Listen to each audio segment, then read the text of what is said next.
Hi hi hi നമ്മുടെ നാളത്തെ എക്സാമിന് മുഴുവൻ ചോദ്യങ്ങൾ നിങ്ങൾക്ക് ഇന്ന് കിട്ടിയാലോ? നമ്മൾ അടുത്ത ദിവസത്തെ എക്സാമിന് മുഴുവൻ ചോദ്യങ്ങളാണ് മാഷിദി ഈ വീഡിയോയിൽ എനിക്ക് പറഞ്ഞു തരാൻ വേണ്ടി പോകുന്നത് കേട്ടോ. അപ്പോൾ നമ്മൾ 5ാം ക്ലാസ്സിലെ എല്ലാ ഫ്രണ്ട്സിനോടും പറയുക, ഒരു വീഡിയോ അയച്ചു കൊടുക്കുക. എന്നിട്ട് ഈ കാര്യങ്ങൾ എല്ലാവരും പഠിച്ചിട്ടുണ്ടെന്ന് ഉറപ്പാക്കുക. കാരണം നാളത്തെ എക്സാമിന് ചോദ്യപേപ്പർ നിങ്ങൾ തുറന്നു നോക്കുമ്പോൾ ഈ ചോദ്യങ്ങളൊക്കെ ആയിരിക്കും നിങ്ങൾ കാണാൻ വേണ്ടി പോകുന്നത്. അപ്പോൾ എക്സാമിനുള്ള എല്ലാ ചോദ്യങ്ങളും മാഷ് പ്രെഡിക്റ്റ് ചെയ്യാൻ വേണ്ടി പോവാണ്. പുതിയ സിലബസ് ആയതുകൊണ്ട് തന്നെ ഏതൊക്കെ ചോദ്യങ്ങൾ പഠിക്കണം എന്ന് പോലും നമുക്ക് അറിയാത്തതാണ് അല്ലേ. ഏറ്റവും ആദ്യം നിങ്ങൾ പഠിക്കേണ്ട ഒരു ചോദ്യം കോമൺ ഫാക്ടർ എന്താണെന്നാണ്, പൊതുഘടകം എന്താണെന്നാണ്. കാരണം കോമൺ ഫാക്ടർ ഉപയോഗിച്ചിട്ട് രണ്ട് നമ്പറുകൾ തമ്മിൽ ഡിവൈഡ് ചെയ്യാനും അതുപോലെ രണ്ട് നമ്പറുകൾ തമ്മിൽ മൾട്ടിപ്പിൾ ചെയ്യാനുള്ള ചോദ്യം എന്തായാലും വരും. അതുപോലെ തന്നെ ഒരു നമ്പറിന് എങ്ങനെ മുറിക്കാൻ പറ്റാവുന്ന അത്രയും രൂപത്തിൽ മുറിച്ചിട്ട് എഴുതാനുള്ള ചോദ്യം നാളത്തെ എക്സാമിന് വരും. അപ്പോൾ കോമൺ ഫാക്ടറും അത് ഉപയോഗിച്ചിട്ട് ഒരു നമ്പറിനെ ഡിവൈഡ് ചെയ്യാൻ നമ്മൾ പഠിക്കണം.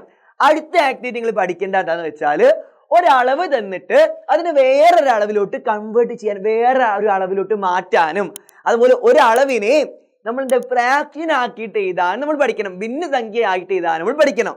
ഒരു മോഡൽ ക്വസ്റ്റ്യൻ മാഷ് എടുത്ത് തന്നിട്ടുണ്ട്. 6.375 കിലോഗ്രാമിനെ നമ്മൾ ഫ്രാക്ഷൻ ആക്കിയിട്ട് ഭിന്നസംഖ്യാ രൂപത്തിൽ എഴുതാൻ വേണ്ടി പറഞ്ഞിട്ടുണ്ട്. അതുപോലെ തന്നെ കിലോഗ്രാമിനെ ഗ്രാമിലോട്ട് മാറ്റാൻ ചോദിക്കാം, അല്ലെങ്കിൽ മീറ്ററിനെ സെന്റിമീറ്ററിലോട്ട് മാറ്റാനും സെന്റിമീറ്ററിനെ മീറ്ററിലോട്ട് മാറ്റാൻ അങ്ങനെ ചോദിക്കും. എന്നിട്ട് അതിനെന്ത് ചെയ്യാൻ വേണ്ടി പറയും? ഫ്രാക്ഷൻ ആക്കി എഴുതാൻ വേണ്ടി പറയും, ഭിന്നസംഖ്യാ രൂപത്തിലാക്കിയിട്ട് എഴുതാൻ വേണ്ടി പറയും. അപ്പൊ ഈ ചോദ്യം നിർബന്ധമായിട്ട് നമ്മൾ പഠിക്കേണ്ടതാണ്. ഒരളവിനെ വേറൊരു അളവിലോട്ട് മാറ്റാനും ചിലപ്പോൾ വേറൊരു അളവിലോട്ട് മാറ്റുമ്പോൾ അത് ഫ്രാക്ഷൻ ആവും, ഭിന്നസംഖ്യ ആവും. അതെങ്ങനെ അങ്ങനെ എഴുതാൻ വേണ്ടി കഴിയുക, എങ്ങനെ എഴുതാം എന്നുള്ള കാര്യം നിർബന്ധമായിട്ടും അടുത്ത എക്സാമിന് പോകുന്നതിന് മുമ്പേ നമ്മൾ എന്തായാലും പഠിച്ചിട്ടുണ്ടായിരിക്കണം കേട്ടോ. പിന്നെ അതുപോലെ നമ്മൾ പഠിക്കേണ്ട അടുത്ത ആക്ടിവിറ്റി ആണ് ഒരു റെക്ടാങ്കിളിന്റെ ഏരിയ കാണാം. ഇതും അത്രയും ഇമ്പോർട്ടൻ്റ് ആയിട്ട് ചോദ്യം എന്തായാലും നമ്മൾ പഠിക്കണം. ഒരു റെക്ടാങ്കിളിന്റെ ഏരിയ കാണുന്നതായിട്ട് ബന്ധപ്പെട്ട് ഒരുപാട് ചോദ്യങ്ങൾ വരും. അതായത് ഇത് ഇങ്ങനെ വേണമെങ്കിൽ ചോദിക്കുകയും ചെയ്യും. ഒരു റെക്ടാങ്കിൾ വരയ്ക്കാൻ നമ്മോട് ചോദിക്കും, അതിന്റെ ഏരിയയും പെരിമീറ്ററും നിന്നിട്ട് ഒരു റെക്ടാങ്കിൾ വരയ്ക്കാൻ നമ്മോട് ചോദിക്കും. അതുപോലെ തന്നെ മാഷ് പറഞ്ഞ പോലെ റെക്ടാങ്കിളിന്റെ ഏരിയ കാണാനും ചുറ്റളവ് കാണാനും ബന്ധപ്പെട്ട ചോദ്യങ്ങൾ ഉണ്ടായിരിക്കും. പെരിമീറ്റർ കാണാനും ഏരിയ കാണാനും പരപ്പളവ് കാണാനും ചുറ്റളവ് കാണാൻ ചോദ്യം ഉണ്ടായിരിക്കും. അതുപോലെ തന്നെ പിന്നെ ഇങ്ങനെയും ഉണ്ടായിരിക്കും, ഏരിയ തന്നിട്ട് അതിന്റെ ഒരു സൈഡിന്റെ നീളം കൂടി തരും, മറ്റേ സൈഡ് നമ്മൾ കണ്ടുപിടിക്കണം. ഏരിയയും ഒരു സൈഡ് നിന്നിട്ട് മറ്റേ സൈഡ് നമ്മൾ കണ്ടെത്താൻ നമ്മളോട് ചോദിക്കും. ഈ രൂപത്തിലുള്ള ചോദ്യം നാളത്തെ എക്സാമിനുണ്ട്. അപ്പൊ ഇതും എന്തായാലും പഠിച്ചിട്ട് എക്സാമിന് പോകുള്ളൂ. അത്രയും ഇമ്പോർട്ടൻ്റ് ആയിട്ട് ചോദ്യം കേട്ടോ. അടുത്ത നാളത്തെ എക്സാമിന് വരുന്ന ആക്ടിവിറ്റി ഏതാ നമുക്ക് നോക്കാം.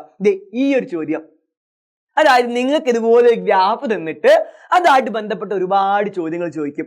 അപ്പൊ ഈ ഗ്രാഫ് നോക്കിയിട്ട് ആ ചോദ്യങ്ങൾക്ക് ഉത്തരം എഴുതണമെങ്കിൽ ഈ ഗ്രാഫ് കണ്ടാൽ നമുക്ക് മനസ്സിലാക്കണം ഓരോന്നിന്റെ അളവ് എത്രയെന്നുള്ളേ. അപ്പൊ അങ്ങനെ നോക്കാൻ ഗ്രാഫ് കണ്ടത് മനസ്സിലാക്കാൻ നമ്മൾ പഠിക്കണം. സിമ്പിൾ ആയിട്ടുള്ള ചോദ്യമാണ്, പക്ഷെ ഇതെന്തായാലും നാളത്തെ എക്സാമിന് ഉണ്ടായിരിക്കും കേട്ടോ. പിന്നെ നാളത്തെ എക്സാമിന് വരുന്ന അടുത്ത ആക്ടിവിറ്റി ഇതാണ്.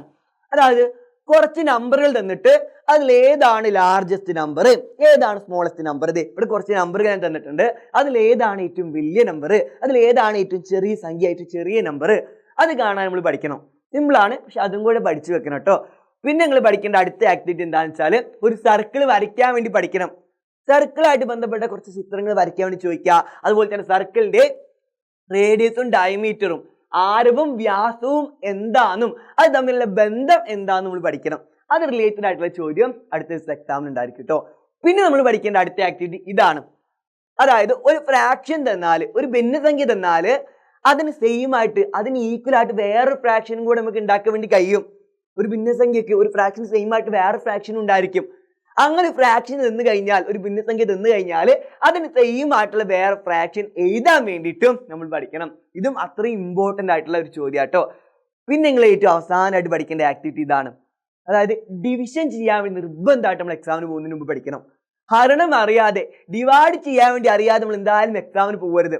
അതുപോലെ ഡിവൈഡ് ചെയ്യുമ്പോൾ വരുന്നതിൽ എന്താണ് അതിന്റെ റിമൈൻഡർ, മിച്ചായിട്ട് വരുന്നത്, ബാക്കിയായിട്ട് വരുന്നത്, അത് നമ്മൾ കണ്ടെത്താൻ വേണ്ടി പഠിക്കണം.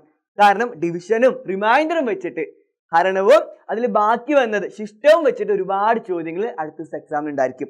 അപ്പൊ ഈ ആക്ടിവിറ്റി റിമൈൻഡറും അതുപോലെ ഡിവിഷനും ചെയ്യാൻ നമ്മൾ നിർബന്ധമായിട്ടും പഠിക്കണം. ഡിവിഷൻ ചെയ്യാനും അതിൽ എന്താണ് റിമൈൻഡർ അതും നമ്മൾ പഠിക്കണം കേട്ടോ. പിന്നെ നിങ്ങൾ ഏറ്റവും അവസാനം എടുത്ത് ഇതും കൂടെ നോക്കിയാൽ മതി. അതായത് ടൈമായിട്ട് ബന്ധപ്പെട്ട കണക്ക്. ചിലപ്പോൾ ഒരാൾ ഇത്ര മണിക്ക് യാത്ര തുടങ്ങി, ഇത്ര മണിക്ക് യാത്ര അവസാനിച്ചു, അങ്ങനെയാണെങ്കിൽ അയാൾ എത്ര സമയം യാത്ര ചെയ്തു. ഇങ്ങനെ സമയമായിട്ട് ബന്ധപ്പെട്ടത്, ടൈമായിട്ട് ബന്ധപ്പെട്ട ആക്ടിവിറ്റിയും അടുത്ത ദിവസത്തെ എക്സാമിന് ഉണ്ടായിരിക്കും. ഇത് മുഴുവൻ പഠിച്ചു കഴിഞ്ഞാൽ എക്സാമിനുള്ള മുഴുവൻ കാര്യങ്ങളും പഠിച്ചു. അപ്പോൾ മാഷ് ഈ വീഡിയോയിൽ പറഞ്ഞിട്ടുള്ള എല്ലാ ആക്ടിവിറ്റിയും പഠിച്ചിട്ടാണ് അടുത്ത എക്സാമിന് പോകുന്നതെന്ന് ഉറപ്പാക്കുക. കാരണം ഇത്രയും ആക്ടിവിറ്റി ആയിരിക്കും അടുത്ത എക്സാമിന് നിർബന്ധമായിട്ടുണ്ടായിരിക്കുക. ഇത് മുഴുവൻ പഠിച്ചു കഴിഞ്ഞാൽ എക്സാം ഫുള്ളായി. അപ്പോൾ ഈ രൂപത്തിൽ ചോദ്യങ്ങൾ മുഴുവനായിരിക്കും വരിക. ഇതാണ് മാഷ് പ്രഡിക്ഷന്. ഇത് നിർബന്ധമായിട്ടും പഠിച്ചിട്ട് പോവുക. ഈ കാര്യങ്ങളൊക്കെ ആയിരിക്കും അടുത്ത ക്വസ്റ്റ്യൻ പേപ്പർ തുറന്നു നോക്കുമ്പോൾ കാണാൻ വേണ്ടി കഴിയുക കേട്ടോ. അപ്പോൾ ഈ വീഡിയോ എന്തായാലും നമ്മൾ എല്ലാ ഫ്രണ്ട്സിനും അയച്ചു കൊടുക്കുക. 5ാം ക്ലാസ്സിൽ ഒരു കുട്ടി പോലും ഈ വീഡിയോ കാണാതെ എക്സാമിന് പോകരുത്. കാരണം ഇതിലുള്ള ചോദ്യങ്ങളാണ് അടുത്ത ദിവസത്തെ എക്സാമിന് ഉണ്ടായിരിക്കുക. പുതിയ സിലബസ് ആണ്, എല്ലാവർക്കും ഉപകാരപ്പെടും. അപ്പോൾ മാക്സിമം ഫ്രണ്ട്സിലോട്ട് എത്തിക്കുക, എല്ലാവർക്കും അയച്ചു കൊടുക്കുക കേട്ടോ. പിന്നെ നിങ്ങൾക്ക് വേണ്ട നോട്ടുകളൊക്കെ നമ്മൾ വാട്സ്ആപ്പ് കമ്മ്യൂണിറ്റി ഗ്രൂപ്പ് വഴി കിട്ടും. കമ്മ്യൂണിറ്റി ഗ്രൂപ്പിൽ ജോയിൻ ചെയ്യാത്ത ആരെങ്കിലും ഉണ്ടെങ്കിൽ നമ്മുടെ താഴെ കമൻറ്റ് സെക്ഷനിൽ WhatsApp community group exam note ആയിട്ട് ലിങ്ക് പിൻ ചെയ്ത് വെച്ച് കാണാം. ആ ലിങ്ക് വെച്ചിട്ട് വാട്സ്ആപ്പ് കമ്മ്യൂണിറ്റി ഗ്രൂപ്പിൽ ജോയിൻ ചെയ്തിട്ടുണ്ടെന്ന് ഉറപ്പാക്കുക. നിങ്ങളുടെ നോട്ടുകളൊക്കെ അവിടെ കിട്ടും കേട്ടോ. അപ്പോൾ നമുക്ക് എന്തായാലും പിന്നെ വൈകുന്നേരം എനിക്ക് ലൈവ് ഉണ്ടായിരിക്കും. ആ ലൈവ് കണ്ടു കഴിഞ്ഞാൽ ഇതിലുള്ള ഓരോ ചോദ്യത്തിനും എങ്ങനെ ഉത്തരം ചെയ്യുക, ഏത് ട്രിക്ക് വെച്ച് ഉത്തരം ചെയ്യുക, മുഴുവൻ കാര്യങ്ങളും മാഷ് പഠിപ്പിച്ചെന്നായിരിക്കും. നമുക്ക് എന്തായാലും വൈകുന്നേരം ലൈവിൽ കാണാം. Bye bye.